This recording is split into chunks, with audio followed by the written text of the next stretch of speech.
MSME entrepreneur gets center stage.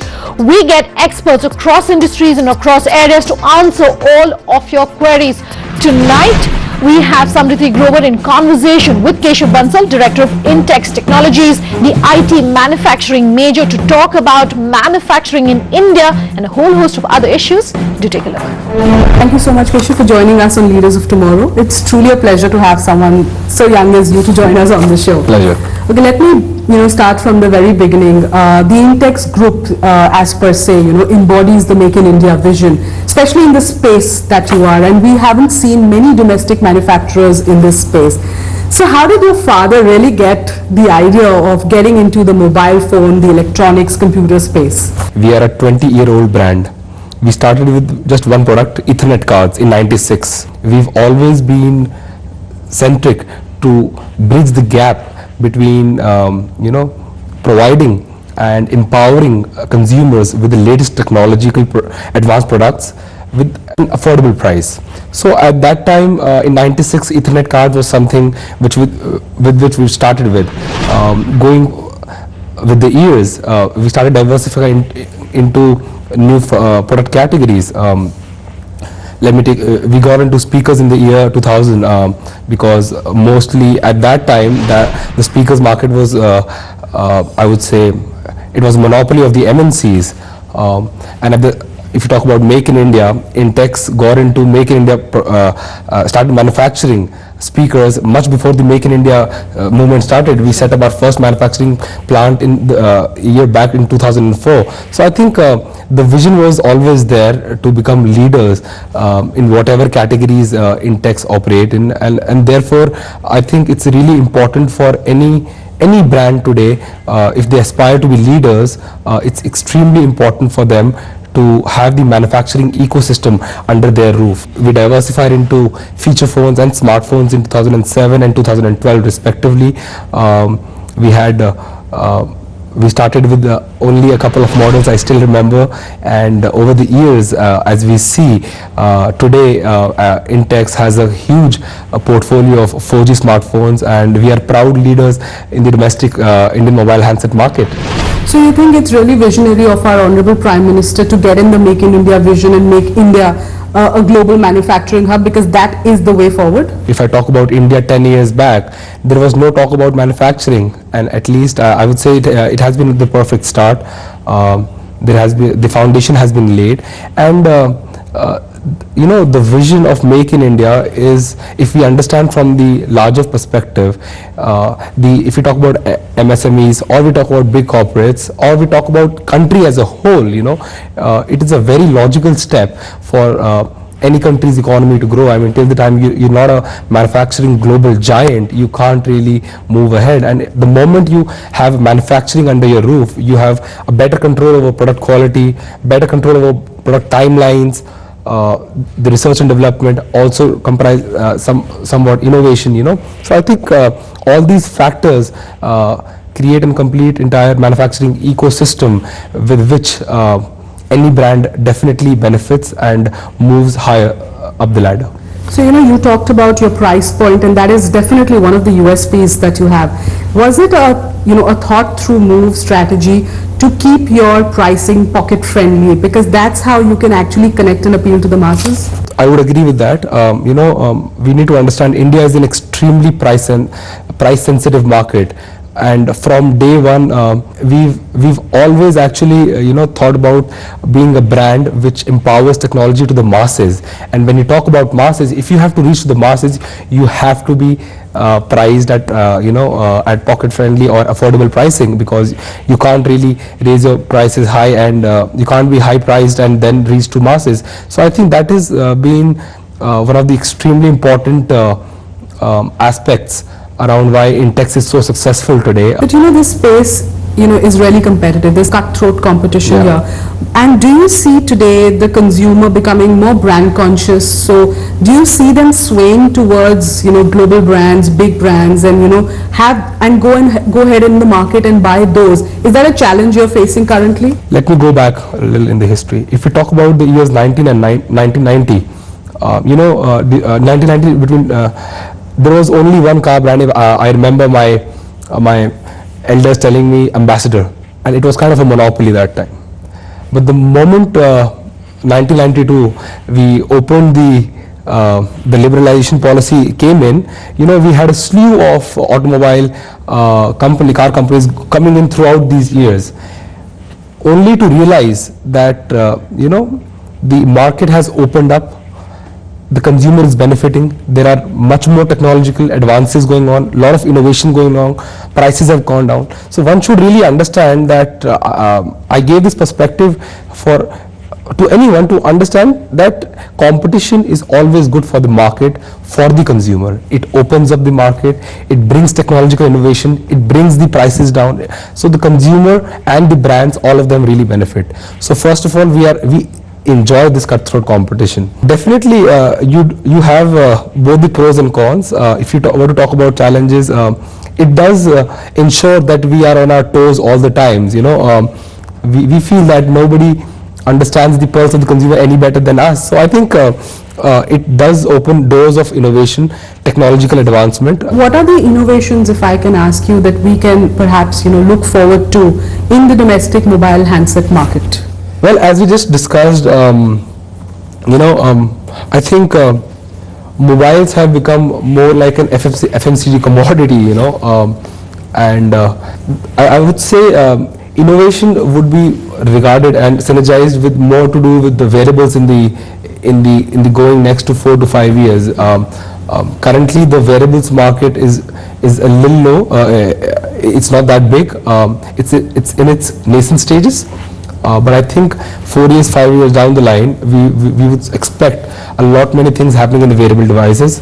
IoT, Internet of Things. I mean, just imagine when you leave from your office, just with a touch of your wearable or at your smartphone, you switch the air conditioners on at your home or these things. These technologies are available today, but are extremely expensive and not that probably user friendly. So I think IoT platforms, digital services, wearables is something where our economy and the innovation sector is probably heading. We're talking about mobiles and smartphones. So how is this segment changing the way MSMEs and startups are doing businesses today? Well, yes, that's an interesting one.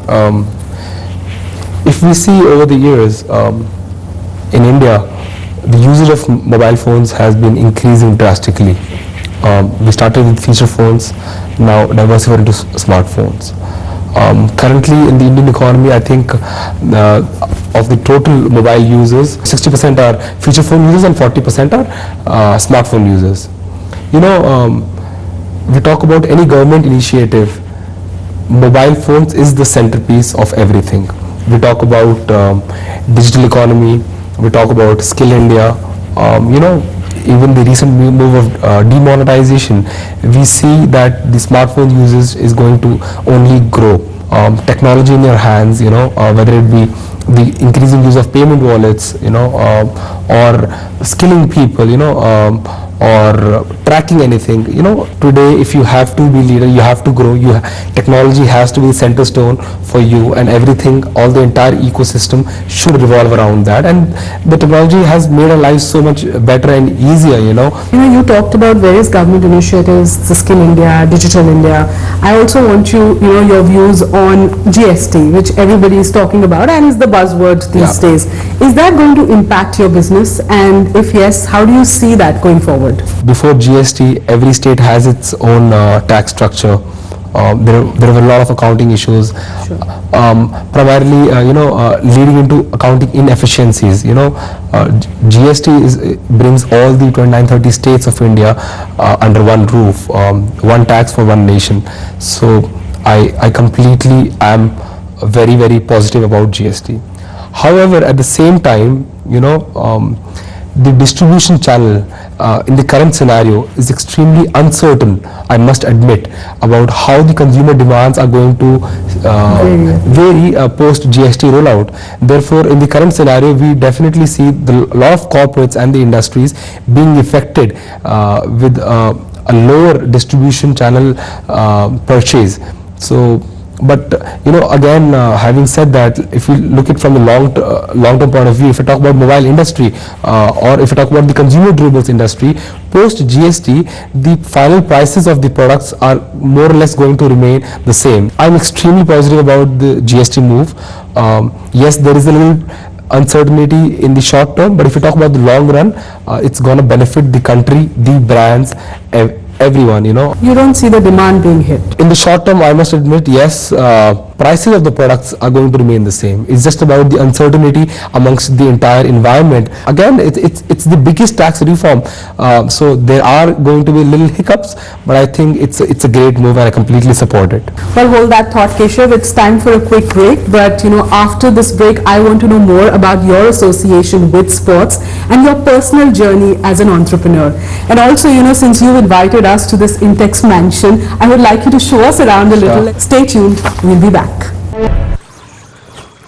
Welcome back, and we're still in conversation with Keshav Bansal from Intex Technologies. Keshav, before the break, you were talking about the GST regime and how it's been game-changing. What are the other changes that you would like to see in the regulatory framework, especially whereas your industry is concerned? Well, I must admit that this government is extremely proactive in getting a lot of reforms, as far as the functioning is concerned, whether I talk about GST, demonetization, Digital India, Skill India, Startup India. But I think rather than bringing more reforms, I think we have a lot of them already on the table. It's important for all the industries, the brands, the economy now to adapt, absorb these reforms and work on making India a better place, a better ecosystem for all the startups, also for all the brands also to function in. I want to also talk about the retail space right now. And do you see that space change dramatically, especially with the advent of the e-commerce boom? Like, how do you make sure that your consumers remain loyal to the brand, and not only your same consumers, you want to acquire more consumers as well? So how does that e-commerce boom really help you? So yeah, I understand there are two parts of the question. Let me answer the first one. Well, yes, there has been a significant boost in the e-commerce in the last 7 to 8 years, if you see. If I talk about mobile industry, of the total mobile phones sold, currently around 35% are sold online. That's a big chunk, So we see that e-commerce has really evolved as a platform, and at Intex we still believe that the old mortar and brick is nowhere to go, and therefore we launched Intex Smart Worlds. Quite happy to share with you that in less than 3 years we've rolled out 100 Intex Smart Worlds. Most of them are profitable, and in another 2 years we plan to roll another 200 of them out. So yes, while e-commerce is important, I think the consumers, there are a lot of consumers who still feel that they really want to touch and feel the product. They want to engage with the company people and understand. So especially when it's a phone or a consumer durable or something, we're really not that comfortable still buying it online. So e-commerce is going to grow, but at the same time the traditional mortar brick and mortar is going to stay there. So at Intex, I think it's really important for us to balance out the two things. So I want to ask you now about something that is really close to your heart. You obviously own the Gujarat Lions that you've talked about, and it's an association with a sport that is the love of the nation. You've had a 2-year run with them. How do you see the sponsorship scene changing in India? Do you think it's evolving? We've been in this space since a long time. Intex has been associated with cricket since a long time. We've been sponsoring on-ground, on-air events. But I think, as I told you, it's really important for any brand in today's environment, today's era, to innovate in their marketing strategies. Therefore, buying a team in an IPL, Gujarat Lions, was a part of our broader marketing strategy. And I can proudly tell you that we were extremely successful. The brands, there was a complete revamp in brand's image. The brand it reached out to a global footprint, So yes, I think sports is extremely, I personally believe that in today's environment, where in India, where we have the biggest chunk of population is the youth, I think sports is one area where any brand can really connect and engage with its consumers. So therefore, cricket is a no-brainer in India. Sure. You know, and the this year IPL 2017 viewership number went up to 411 million. And there is no other property which gives an average TRP of 3.5 across almost 2 months. So it was a fantastic proposition for us. But how is sports sponsorship shaping up, whereas other sports is concerned, because you've also invested there? Yeah, we've. I think you're talking about Super Fight League. Yeah. So at Intex we've taken a conscious decision that we are going to diversify into sports. Number one, Super Fight League is again. The mixed martial art which has been brought into India. We bought the Gujarat Warriors team. So I again strongly believe that fortunately or unfortunately, cricket is the biggest watched sport today in India. But I think the youth of today wants and they want to see more sports. They want to engage with more sports. Hence, a Super Fight League, a mixed martial art team by the name of Gujarat Warriors. I think it's about again investing and being patient.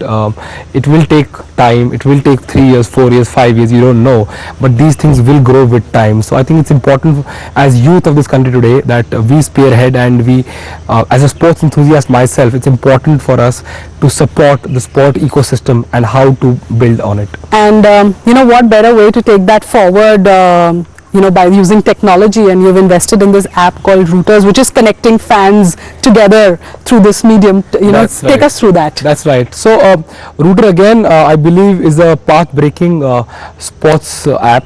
It basically connects all the sports enthusiasts, the sports lover, you know, across your vicinity on one platform where you can interact with each other, meet, watch a common match. You have prediction games in it. So it's quite a cool sports app, you know. Let's say I am a Gujarat Lions fan. I'm in Delhi and I'm alone. I don't really have anyone to watch the match with. So we tie up with all the cafes and restaurants. We can watch the match together. We have a match forum. We have predictions. So we have a interesting point system where the consumers, if their predictions are right, they will redeem their offers, and we give them coupons, 50, 100, 200 rupees off on all the Paytm wallets or e-commerce websites. So it's quite an interesting app. Can a small player, you know, afford to take that risk? Because you know, I was reading somewhere an article which was written by a father, and you know, he talked about how he struggled to get capital initially, and that was obviously to start off his business. Marketing comes way later, and that's perhaps, you know, one of the problems that MSMEs who write into us also say, that you know, it's very tough to get funds for their business idea.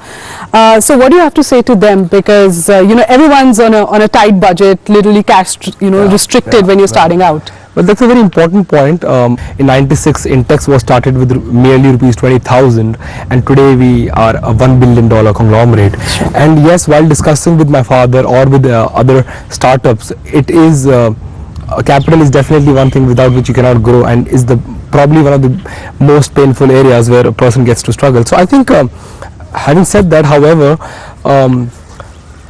you know, for any MSME, it's extremely important that the business idea should revolve around consumers. It should enhance their life in any or whichever way. It should add value to their life. It should empower people. So if you have a great business idea, I think today is the golden era. The amount of PE funds, angel investors, venture capitalists we have Even in the this country. government, for Yeah, that so matter. I think two things. Your idea needs to be really customer centric, and you have to pitch it well to these investors. I think the platform is there right now. Yes, there is a lot of struggle, but I think if you pitch it right to the right people, it's not going to be that tough. So it's the power of the idea that's going to actually make it sell. Totally. That's why I think you're very closely connected, and yourself are doing something for the startup community to kind of get that push. So what is that idea about? That's true, actually. Again, at Intex, we've set up a 200 crores startup fund. Okay. Again, in line with diversifying into similar technological spaces. This startup fund at Intex, the initiative is to invest in you know, digital services, IoT platforms, anything and related to the technological space where we feel that it holds synergy with Intex. We have made a conscious effort to invest into technologies and startups where we find synergy. And yes, I think on the larger aspect, yes, definitely we are here to grow and push startups, give them support, and if we are blessed with that, why not? Right. So, you know, you are taking on the legacy of a family-run business. What are your key learnings? What have you really learned? And has that helped you actually in your entrepreneurial journey? Well, this is a really close one to my heart. Second generation entrepreneurs like me do have their own set of challenges. We often get to hear that if we succeed, people say that इसने क्या किया है, इसका तो बाप का बनाया हुआ एम्पायर था.